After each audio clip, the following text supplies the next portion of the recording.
The member from Windsor West. Thank you, Speaker. It's always a pleasure to rise on behalf of my constituents of Windsor West to discuss legislation before us. And I have to tell you, I've been sitting here for a couple hours now, and to me, it's kind of like Groundhog Day. We're listening to, just now, an hour from a Conservative member talking about the importance of our public hydro system, and they'll say, stop the fire sale of hydro. They haven't come right out and say they don't support the sell-off of our public asset, just the fire sale. And it's interesting because I'm pretty sure, I mean, I could be wrong, but I'm pretty sure that it was the Conservatives that actually started the privatization under Harris. Yes, and then I believe they actually tried to continue the process of privatization of our public hydro under Ernie Eves.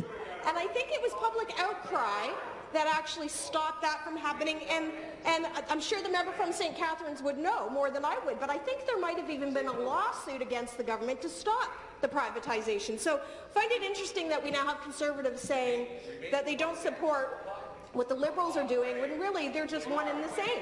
Our party is the only party, the NDP, who has been opposed to the sell-off of the public asset right from the get-go, right from when the Conservatives started it. So I think it's a little confusing for the people of Ontario when you have the Conservatives that are talking about how they listen to the people of Ontario, and yet they flip-flop on many issues, like the sell-off of hydro and what it's doing to the people of Ontario.